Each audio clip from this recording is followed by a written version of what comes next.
Chapter 10. We say that it is hard to live in accordance with Christ's precepts. How can it be otherwise than hard, while we conceal our state from ourselves and earnestly try to maintain the trust that our state is not what it really is?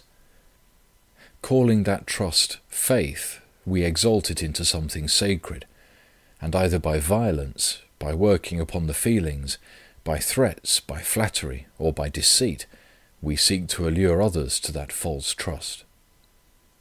A Christian once said, "Credo quia absurdum," and other Christians now enthusiastically repeat the words, thinking a belief in absurdities is the best way to the truth. A clever and learned man observed to me a short time ago in the course of conversation that the Christian doctrine was of no importance as a doctrine or morality. We find the same, he said, in the teachings of the Stoics, the Brahmins, and in the Talmud. The substance of the Christian doctrine is in the theosophical teaching contained in the dogmas. That means that what is eternal and general to all humanity, what is necessary for life and what is rational, is not of most value, but what is quite incomprehensible and therefore unnecessary, but in the name of which millions have been put to death, is the most important point of Christianity. We have formed an erroneous idea of life, both as concerns ourselves personally and the world in general. We have based it on our own wickedness and on our own personal lusts, and we look upon that erroneous idea, united only by outward observances to the doctrine of Christ, as the most important and necessary to life. Were it not for that trust in what is but falsehood, which has been upheld by men for ages, the falsity of our view of life, as well as the truth of Christ's doctrine, would have become manifest long ago. Awful as it may seem to say so, I sometimes think that if the doctrine of Christ, with the church teaching that has become a part of it, had never existed, those who now call themselves Christians would be nearer than they are now to the doctrine of Christ, that is, to a rational idea of the true happiness of life. The morality taught by all the prophets would not then have been a closed book for mankind. Men would have had their petty preachers of the truth, and they would have believed them. But now that the whole truth has been revealed, it seems so awful to those whose deeds are evil that they have interpreted it falsely, and men have lost their trust in the truth. In our European world, the saying of Christ that He came into the world in order to bear witness of the truth, and that he who is of the truth hears him, has long since been answered in the words of Pilate, "What is the truth?" We have taken in earnest these words of Pilate's, expressive of such sad and deep irony, and we have made them our faith. In our world, not only do all live without knowing the truth and without a desire to know it, but also with the firm conviction that of all idle occupations the idlest is the search after truth. The doctrine of life that all nations, long before the existence of European society, considered as most important, that doctrine which, as Christ told us, is the only thing necessary, is alone excluded from our lives. This is done by the institution called the Church, and yet even those who themselves belong to that institution have long ceased to believe in it. The only aperture that lets in the light, to which the eyes of all who reflect and suffer turn, is concealed. There is but one answer to the questions, "What am I? What shall I do? Can I not render my life easier by following the commandments of the God who, according to your words, came to save us?" And the answer is, "Honour and obey the authorities, and believe in the Church." "But why is there so much suffering in the world?" cries a despairing voice. "Why is there so much evil? Can I not refuse to take part in it? Can evil not be mitigated?" The answer is, it is impossible. Your wish to lead a good life, and to help others to do so, is but pride and vainglory. The only thing you can do is to save yourself, your soul, for a future life. If you wish to flee from the evils of the world, leave the world. There is a way open to each, says the teaching of the Church, but know that, having chosen it, you have lost all right to return to the world, that you must cease to live and must voluntarily die a lingering death. There are only two ways open to us. Our teachers tell us that we must either believe our spiritual pastors and obey them and those who are in authority over us, and take an active part in the evil they organize, or else leave the world and enter a monastery, deprive ourselves of food and sleep, and let our bodies rot on an iron pillar, bend and unbend our bodies in endless genuflections, and do nothing for our fellow creatures. Thus, a man must either confess the doctrines of Christ to be impracticable and live contrary to them, or renounce the life of this world, which is but a type of slow suicide. Surprising as the erroneous assumption that the doctrine of Christ is sublime but impracticable may seem to him who understands it, the error by which it is maintained, that he who wishes to keep the commandments of Christ not only in word but in deed must leave the world, is still more surprising. The erroneous idea that it is better for a man to leave the world than to submit to its temptations is an old error, known to the ancient Hebrews, but entirely foreign not only to the spirit of Christianity, but even to that of Judaism. It was against that very error that the story Christ loved and so often quoted of the prophet Jonah was written. The story contains one idea from beginning to end. The prophet Jonah wishes to be the only just man, and flies from association with the depraved inhabitants of Nineveh. But God shows him that he is a prophet, one whose duty it is to make the truth known to those who have gone astray, and that he must not flee from them, but live among them. Jonah has an aversion to the depraved Ninevites, and once more tries to escape by flight. But God brings him back in the body of a whale, and the will of the Almighty is accomplished. The Ninevites receive the teaching of God through Jonah and amend their lives.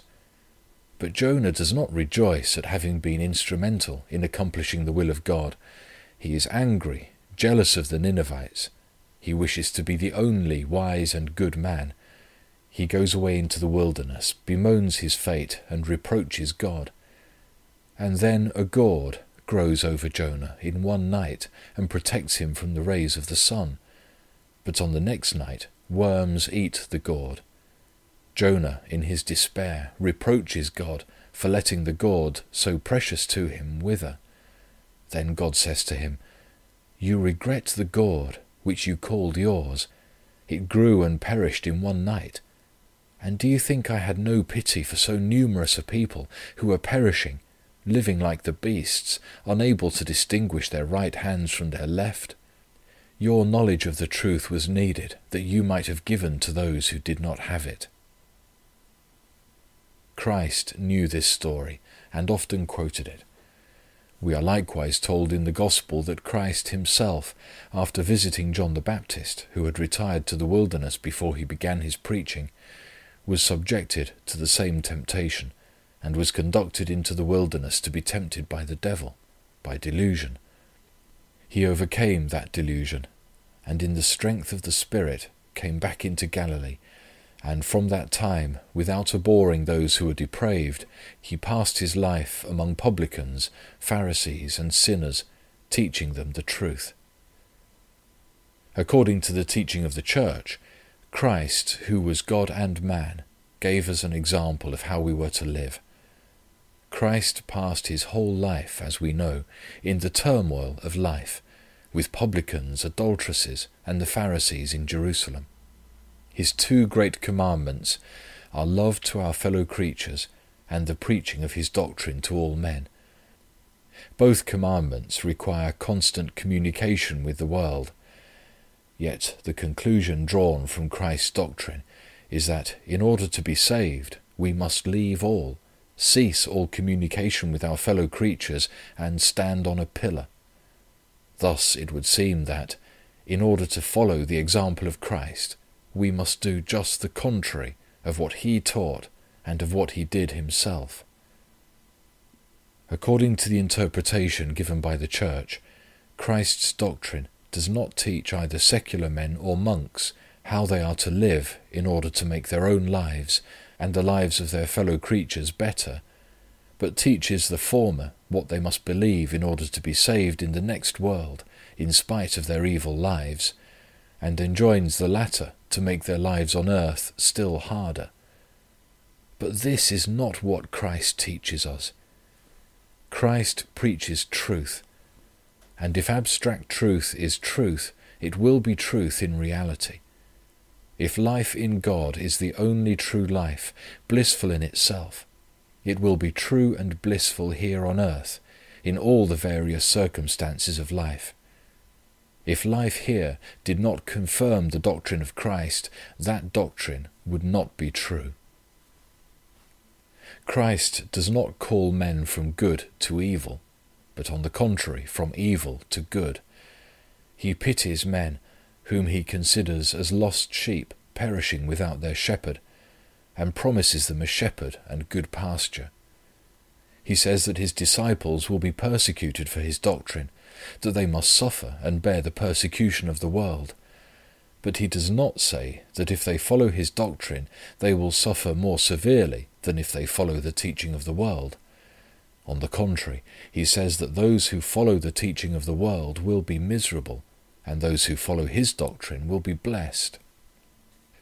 Christ does not teach us that we shall be saved either through faith or through asceticism, that is, self-deception, or voluntary torments in this life, but he teaches us a life in which, besides salvation from the ruin of individual life, there will be less suffering and more joy than in individual life, even here on earth. Revealing his doctrine to men, Christ says that by following his doctrine, even in the midst of those who do not do so, they will be happier than those who do not fulfill his doctrine. Christ says that, even from a worldly point of view, it is a successful plan not to care about the life of this world. Mark chapter 10, verses 28 to 31. Then Peter began to say to him, "Lo, we have left all and have followed you." Matthew chapter 19, verses 27 and 29 to 30. "What shall we have therefore?"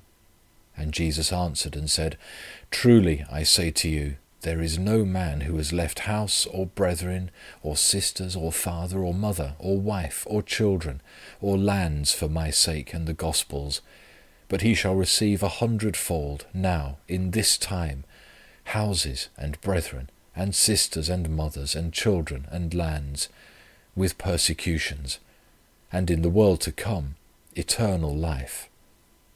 Matthew 19, verse 27, Luke 5, verse 11, and chapter 18, verse 28. Christ mentions, it is true, that those who follow him shall be persecuted by those who do not, but he does not say that the disciples shall lose anything by doing so. On the contrary, he says that his followers shall have more joy in this world than those who are not his. We cannot doubt that Christ spoke and thought thus. He says it clearly. The spirit of his teaching proves it, as well as the way in which he himself and his disciples lived. But is it true? On an abstract examination of the question whether the state of the followers of Christ or that of those who live for the world will be best, we cannot help seeing that the state of the followers of Christ must be better, because by doing good to all, they avoid exciting the hatred of men. The follower of Christ will do no harm to any, and will therefore be persecuted by the wicked, but the followers of the world will be persecuted by all, because the law of life of those who live for the world is a law of strife, or the persecution of each other. The chances of suffering may be the same for both, with the difference that the followers of Christ will be ready to bear them, while the followers of the world will use all their endeavours to avoid them. The followers of Christ will suffer, but will know that their suffering is necessary for the good of humanity, while the followers of the world will suffer without knowing the reason why they suffer. Reasoning abstractly, the state of the followers of Christ should be more profitable than that of the followers of the world. But is it so? Let each verify this by calling to mind all the trying moments of his life, all the suffering, both moral and physical, which he has gone through and still goes through, and let him ask himself in whose name he bore and still bears all that misery. Was it for the sake of the world, or for the doctrine of Christ? Let him examine his past life, and he will see that he never once suffered from having followed the doctrine of Christ. He will see that all the unhappiness of his life proceeded from his having, contrary to his own inclinations, followed the teaching of the world. During my life, which has been an exceptionally happy one, according to the opinion of the world, I can remember so much suffering borne by me for the sake of the world, that it might have sufficed for the life of one of the greatest martyrs of Christianity. All the most trying moments of my life, from the orgies and debauches of my student days to duels, war, and ill health, all the unnatural and painful conditions of life in which I now live, were and are but martyrdom for the sake of the world. I speak of my life, which, as I say, has been an exceptionally happy one, according to the opinion of the world.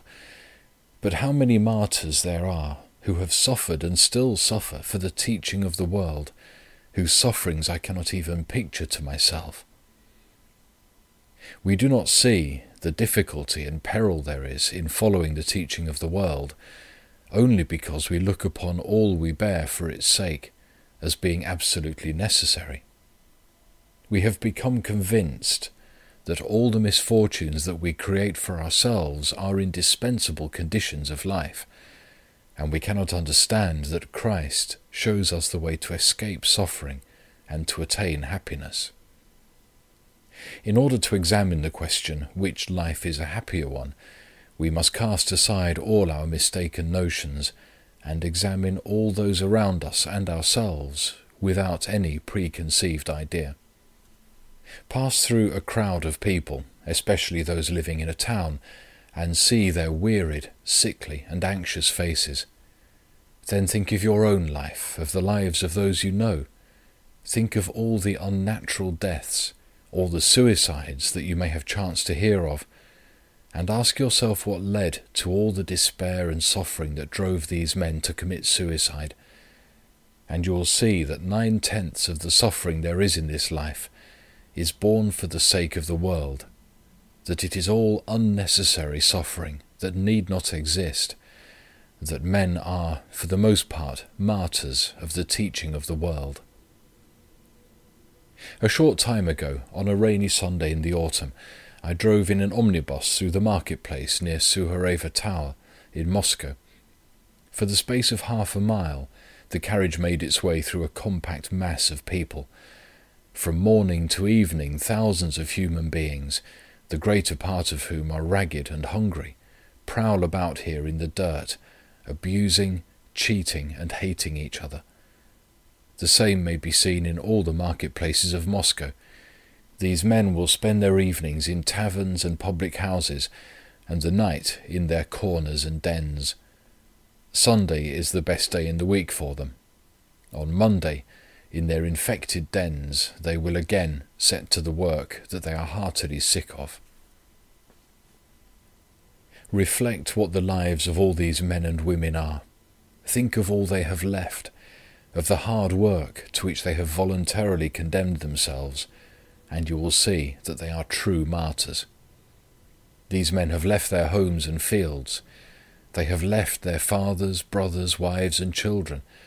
They have forsaken all, and have come into the town to procure what the teaching of the world forces each to consider as indispensable. And not only these thousands and thousands of miserable beings who have lost all, and now live from hand to mouth on tripe and brandy, but all, I say, from workmen, cabmen, seamstresses and harlots, to rich merchants, bureaucrats and their wives, lead the hardest, most unnatural lives, and yet fail to attain what is considered necessary according to the teaching of the world. Tell me whether you can find among all these men, from the beggar to the rich man, a single man who finds that what he earns is sufficient for all that he considers as indispensably necessary, and you will find not one in 1,000. Each struggles to get what he does not of himself require, but what is considered requisite by the world, and the want of which therefore makes him miserable. No sooner has he attained it, than more and more is required, and so this labour of Sisyphus goes on without intermission, ruining life after life. Take, in an ascending scale, the fortunes of men, from those who spend 30 roubles a year to those who spend 50,000, and you will seldom find a man who is not tormented and worn out by his efforts to obtain 400 if he has but 300, 500 if he has 4, and so on without end. There is not one who, having 500, would voluntarily exchange with him who has but 400. Each strives to lay a still heavier burden on his already heavy-laden life, and gives up his whole soul to the teaching of the world. Today a man has earned an overcoat and galoshes. Tomorrow he gets a watch and a chain, then a lodging with a comfortable sofa, carpets in the drawing-room and velvet clothes. Then he buys a house, horses, pictures in gilt frames. And then, having overworked himself, he falls ill and dies. Another continues the same career, likewise sacrificing his life to the same Moloch, dying in the same way, without knowing why he does all this. Well, but perhaps with all this men are happy. What are the principal requisites for earthly happiness, those that no one can deny? The first condition essentially necessary for happiness has always been admitted by all men to be a life in which the link between him and nature is not destroyed. That is, a life in the open air, in the sunshine, in communion with nature, plants and animals. Men have always considered being deprived of this as the greatest misfortune that could befall them. Prisoners feel this privation above all others. And now consider what the life of those who live according to the teaching of the world is. The more successful their worldly career is, the further they are from all that is true happiness. The higher the worldly prosperity they have attained, the less sunshine do they enjoy, the fewer are the fields, woods, and animals they see. Many, indeed almost all, women dwelling in towns live to old age without having seen the rising of the sun more than once or twice in their lives. They have never seen the fields and woods, except through the windows of their coaches or of railway carriages. Not only have they never brought up and tended cows, horses, or poultry, but also they have no idea even how animals grow and live. These people see stuffs, stones, and wood worked by human hands, and do not even see them in the light of the sun, but in an artificial light. They hear the noise of machinery, cannons, or musical instruments. They inhale strong scents and tobacco smoke. Their enfeebled digestions crave stimulating food that is neither fresh nor savoury. Nor are they nearer to nature even when travelling from one place to another. They travel shut up in boxes. Wherever they go, be it into the country or abroad, the same curtains hide the light of the sun from their eyes. Footmen, coachmen, and watchmen prevent all communication between them and nature. Wherever they go, they are, like prisoners, deprived of this condition that is so necessary for happiness. As prisoners find consolation in a blade of grass that grows in the yard of their prison, or a spider, or a mouse, so do these men and women find consolation from time to time in keeping half-withered plants on their windowsills, or in parrots, lapdogs or monkeys, the care of which they leave to others. A second indubitable condition necessary for happiness is labour, congenial, free labour, physical labour, which gives a man a good appetite and sound, invigorating sleep. And again, the greater the prosperity a man has attained, according to a worldly estimate, the further he is from this second condition, essentially necessary for happiness. All the fortunate of this world, the great dignitaries and rich men, are either as completely deprived of labour as prisoners are, and struggle unsuccessfully against ill health, which is the result of the absence of physical labour, and still more unsuccessfully against the ennui to which they are a prey. I say unsuccessfully, for work is a source of pleasure only when it is necessary. Or they have work to do that they hate, as for instance our bankers, attorneys, generals and bureaucrats.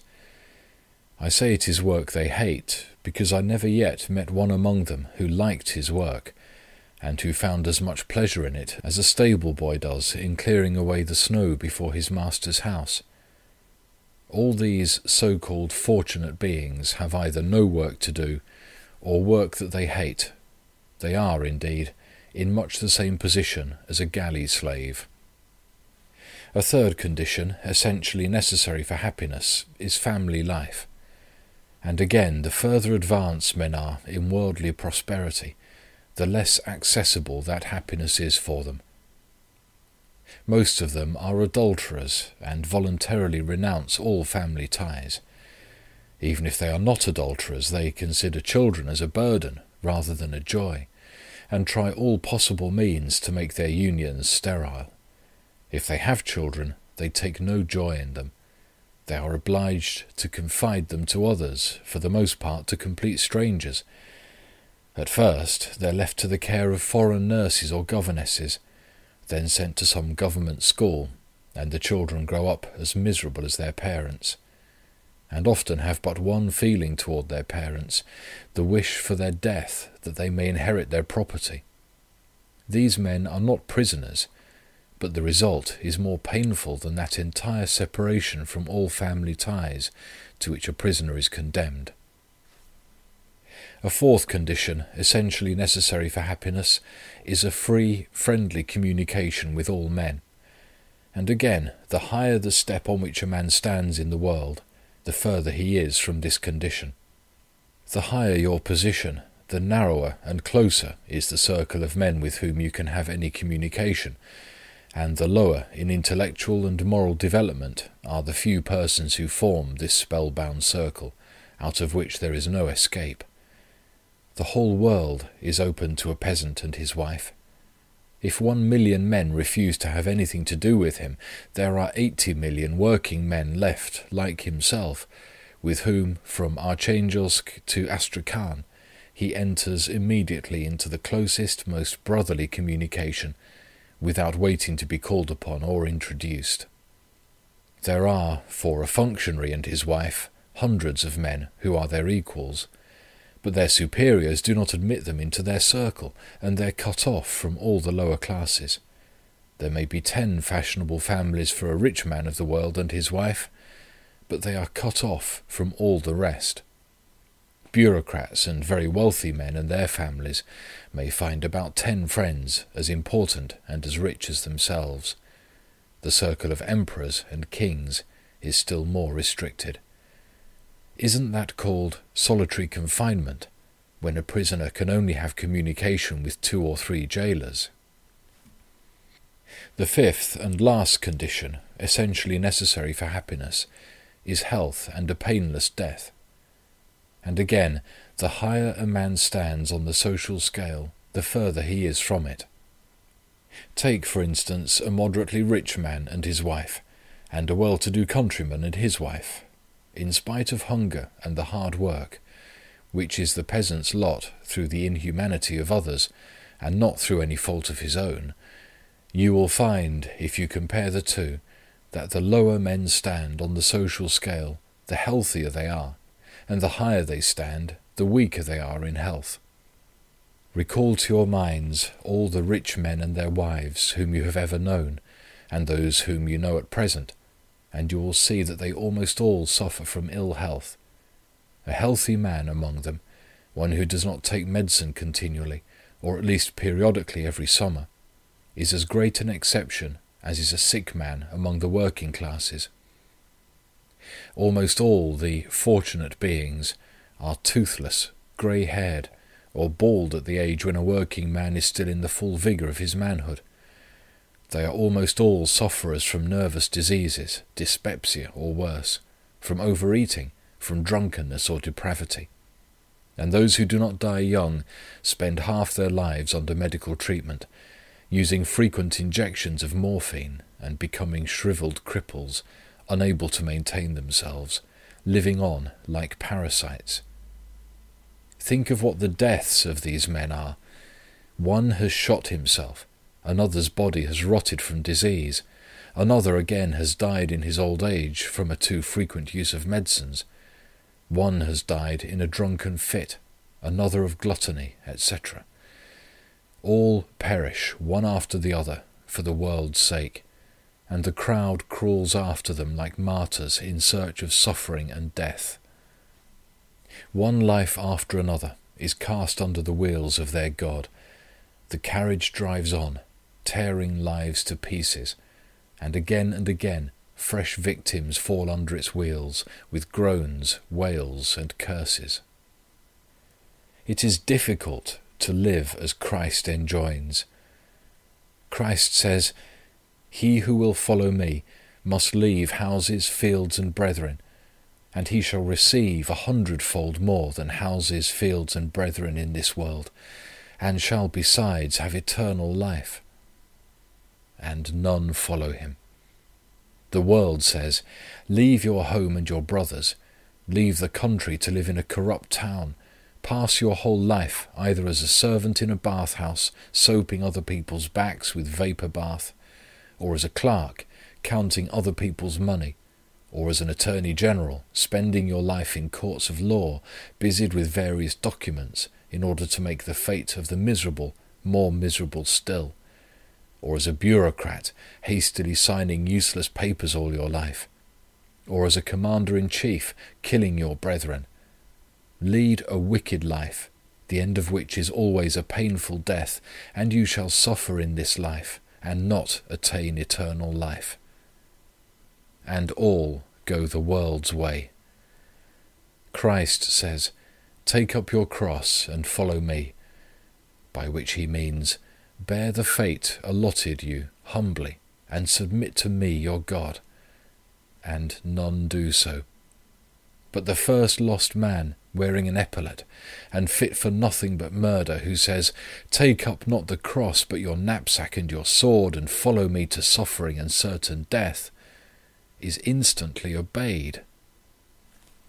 Leaving their parents, their wives and children, they go in their buffoon attire, blindly submissive to some superior whom they hardly know, cold, hungry, worn out by a march above their strength. They follow him like a herd of oxen to the slaughter. But they are not oxen, they are men. They cannot help knowing that they are driven to slaughter, with the unsolvable question, "Why must I go?"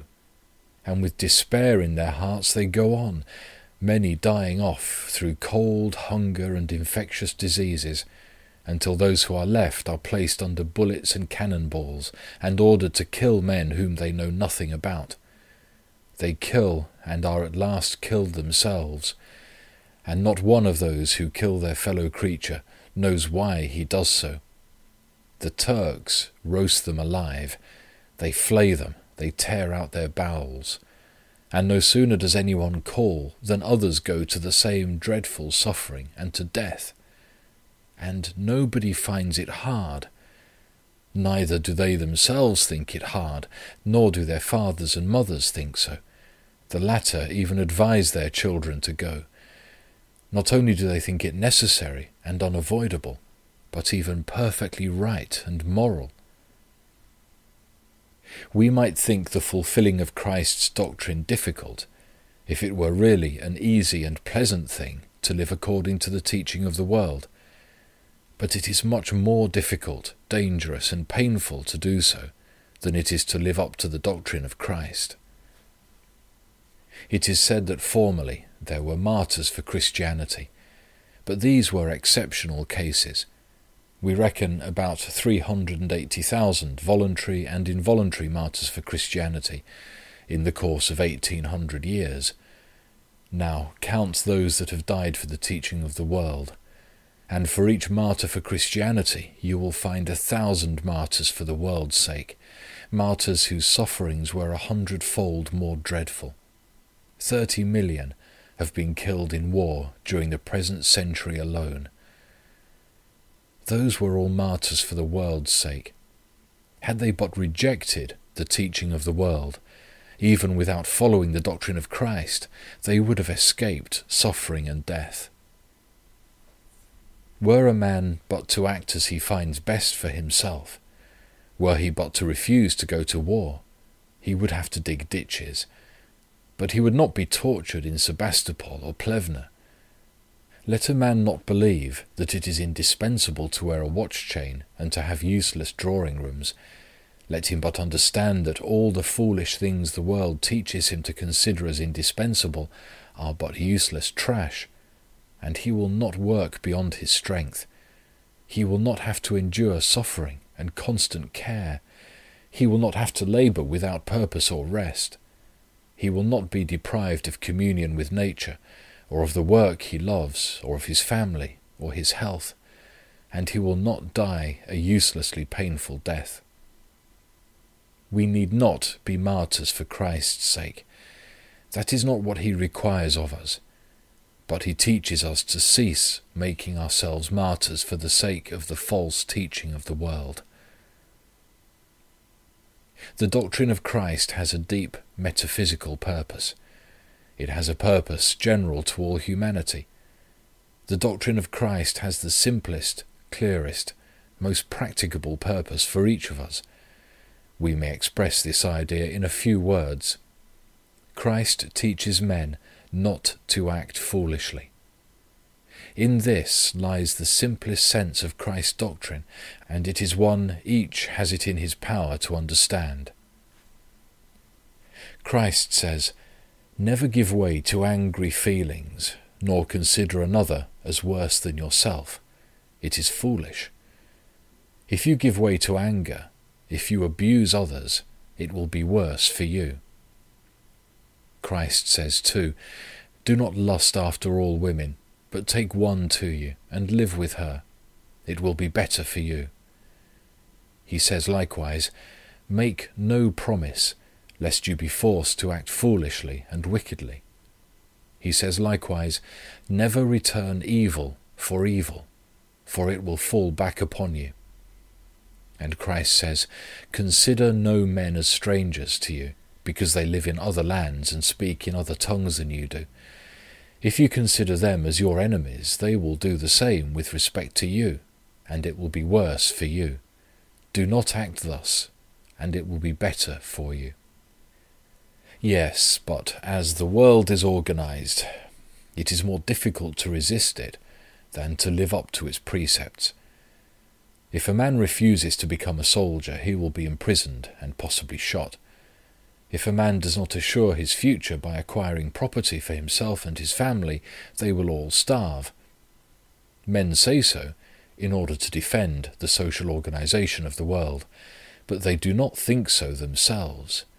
They say so only because they cannot deny the justice of Christ's doctrine, which they pretend to believe in, and they must justify themselves in some way for not fulfilling it.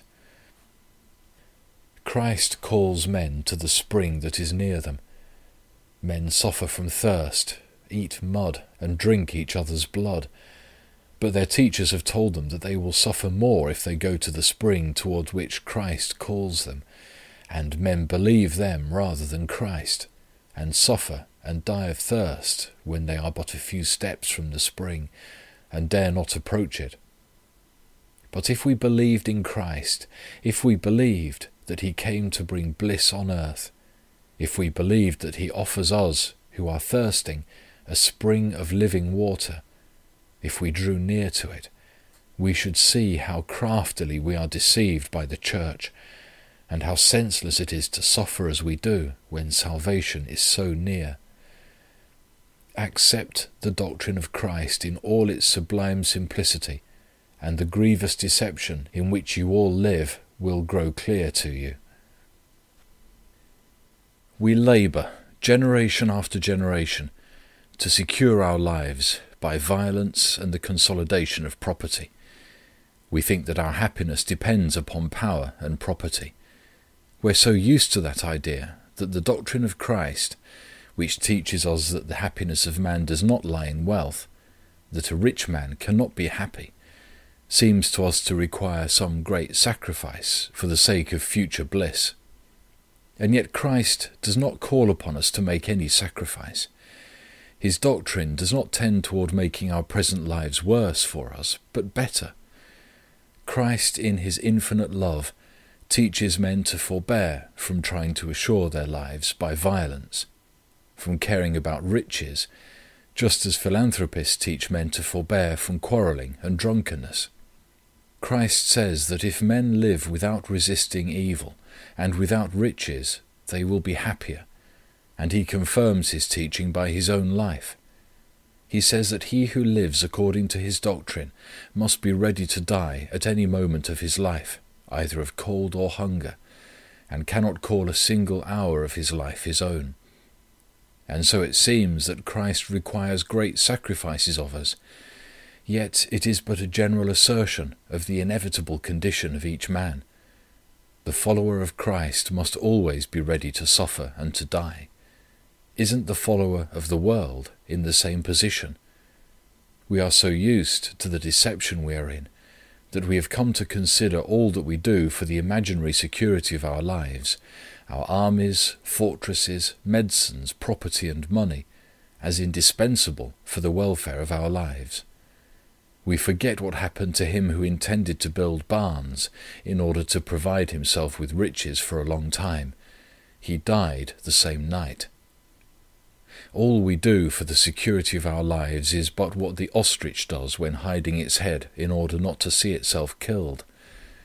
We do worse, for in order to secure an uncertain life, for an uncertain future, we resolutely ruin our real lives in the actual present.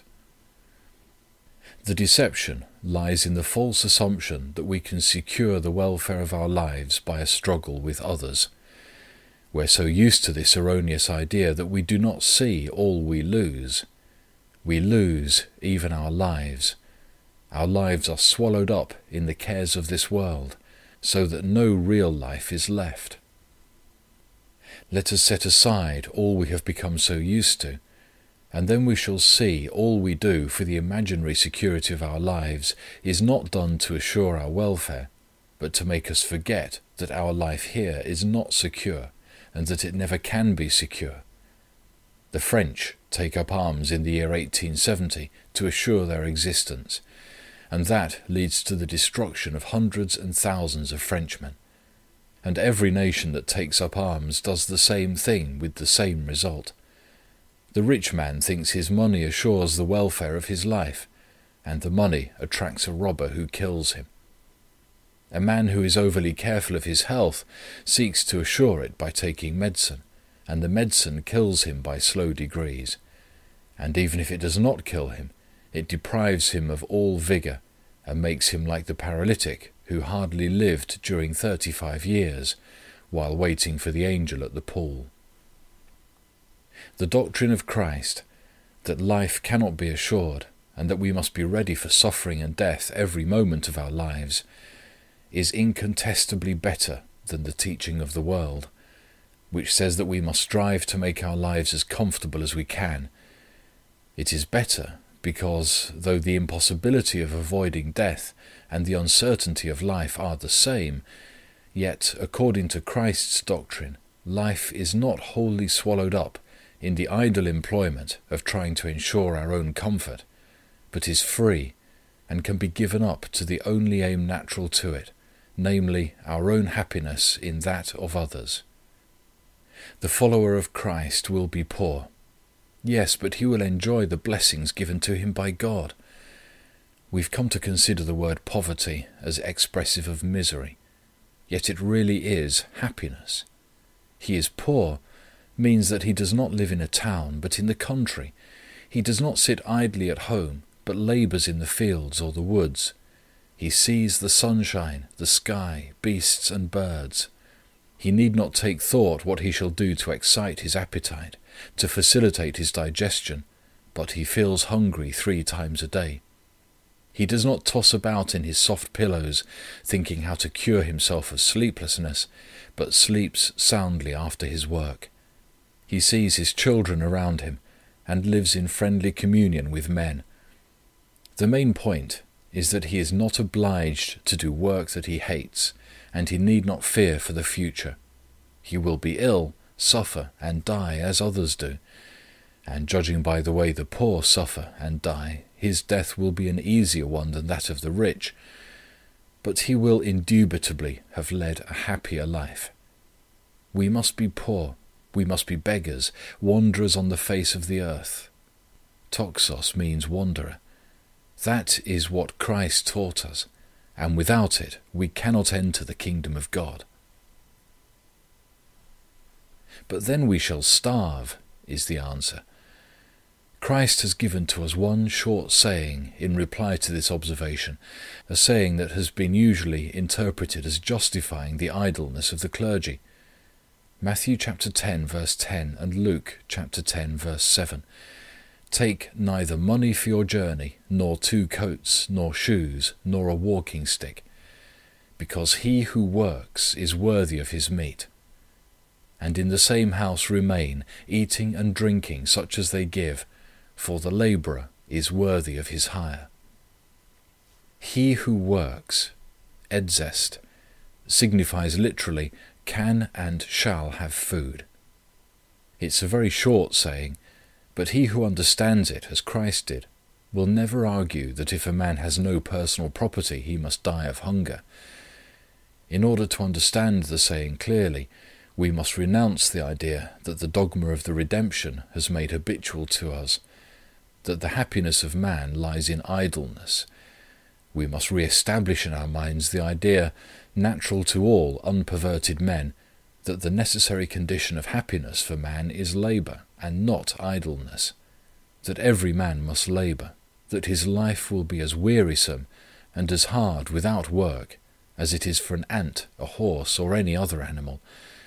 We must cast aside the barbarous idea that the condition of a man who has an inexhaustible rouble in his pocket, a lucrative post, or some landed property that enables him to live in idleness, is a naturally happy condition. We must re-establish in our minds the idea of labour that all unperverted men have, and to which Christ referred when he said that the labourer is worthy of his hire. Christ never could have thought that men would come to consider labour as a curse, and therefore he could not imagine a man who did not work, or who had no wish to work. It was an understood thing for him that all his followers laboured, and he says that a man's labour feeds him. And if one man profits from the work of another man, he will feed him who works for him, and so he who labours will always have food. He will not be rich, but there can be no doubt of his having food. The difference is that, according to the teaching of the world, labour is a man's service, for which he considers himself entitled to more or less food in proportion to the work he does, while according to the doctrine of Christ, labour is the necessary condition of life, and food is its inevitable consequence. Work is the result of food, and food is the result of work. It is an eternal cycle. One is the effect and the cause of the other. However hard-hearted a man may be, he will feed his workman as he feeds his horse, and he will give the workman sufficient food to enable him to work.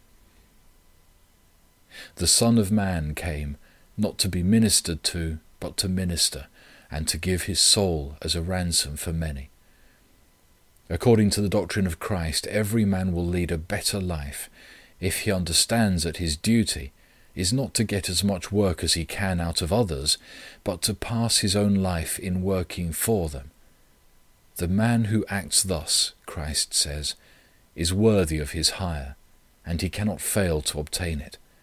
By the words, "Man does not live to be ministered to, but to minister to others," Christ lays the foundation of what is to assure the material existence of man, and by the words, "He who works is worthy of his hire," Christ sets aside the argument so often used against the possibility of fulfilling his doctrine, that he who does so will perish of hunger and cold. Christ shows that a man does not assure his own food by depriving others of it, but by making himself useful and necessary. The more useful he is, the more assured his existence will be. In our present social adjustments, those who do not fulfill the law of Christ, but who are forced by poverty to work for their neighbours, do not starve. Then how can we say that those who do fulfill his commandments, who work for their fellow creatures, will starve? No man can starve while the rich have bread. Millions of men in Russia, possessing no property, live by their work alone.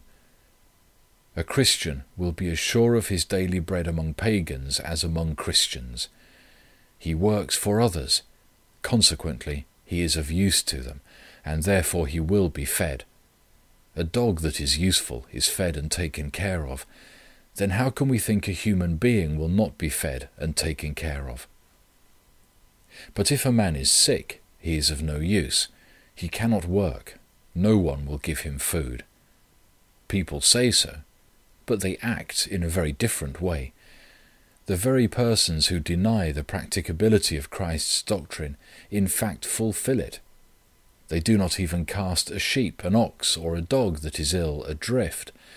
Neither do they kill an old horse, but they give it work proportionate to its strength. They feed their lambs, their sucking pigs, and puppies in expectation of deriving profit from them by and by. And will they not feed a man when he falls ill? 9/10 of the lower classes are fed, as beasts of burden are, by the 1/10, by the rich and powerful of the earth. And however great the error may be in which this 1/10 lives, and however much they may despise the other 9/10, they never deprive the other 9/10 of the food necessary for their sustenance. Wherever man has worked, he has received food, as each horse receives its fodder. He is fed even though he works grudgingly, unwillingly, only caring to get his daily labour over as quickly as possible, or longing to earn as much as possible in order to get the upper hand of his master. Even he does not remain without food, and he is happier than the one who lives by the labour of others. And how much happier would the man be who worked in accordance with the doctrine of Christ, whose aim would be to work as much as possible, and to receive as little as possible? How much happier will his position be, when there will be several around him, perhaps many such as he, who will serve him in his turn? The doctrine of Christ about work and its fruit is shown in the story of the 5,000 and 7,000 men, fed with 2 fish and 2 loaves. Man will attain the highest happiness possible on earth, when each, instead of only caring about his own personal comfort, acts as Christ taught those assembled on the seashore to do. It was necessary to feed several thousand men. One of the disciples said to Christ that a boy there had a few fish. The disciples had also a few loaves. Christ knew that some of those who had come from a distance had brought food with them, and others had not. That many had brought provisions with them is evident from there being 12 basketfuls gathered of what remained, as we read in all the 4 Gospels. If nobody had had anything except the boy, there would not have been 12 baskets in the field. Had Christ not done what he did, that is, the miracle of feeding thousands with 5 loaves, what now takes place in the world would have taken place then. Those who had provisions with them would have eaten all they had, and would have overeaten rather than see that anything should be left. Misers would perhaps have taken the remainder home. Those who had nothing would have remained hungry, looking on with wicked envy at those who ate, and some would very likely have stolen from those who had provisions. Quarrelling and fighting would have ensued, and some would have gone home satisfied, and others hungry and cross. Exactly what takes place in our present lives would have happened then. But Christ knew what he meant to do. He told them all to sit in a circle, and enjoined his disciples to offer a part of what they had to those next to them, and to tell others to do the same. The result was that when all those who had brought provisions with them followed the example set them by the disciples, and offered a share of their provisions to others, there was enough for all. All were satisfied, and so much remained that 12 baskets were filled. Christ teaches men to act thus in all the circumstances of life, for this is the law of humanity. Labour is the necessary condition of life, and work is a source of happiness for man. But if a man keeps to himself the fruit of his own or others' work, he prevents its contributing to the general good of mankind. By giving up his work to others, he acts for the good of all. We are accustomed to say, if men do not despoil each other, they will starve. Wouldn't it be more correct to say that if men despoil each other, there will always be some who will starve? For that is the actual fact. It does not matter if a man is a follower of Christ or a follower of the world. He is never entirely independent of others. Others have taken care of him, fed him, and still take care of him. But according to the teaching of the world, man forces others to continue feeding him and his family by threats and violence. According to Christ's doctrine, man is taken care of, brought up and fed by others, and he does not force others to continue feeding him, but tries to serve others in his turn, to do as much good as possible to all his fellow creatures. Which life is then a truer, more rational and happier one? Is it a life in accordance with the teaching of the world, or in accordance with Christ's doctrine? End of chapter 10.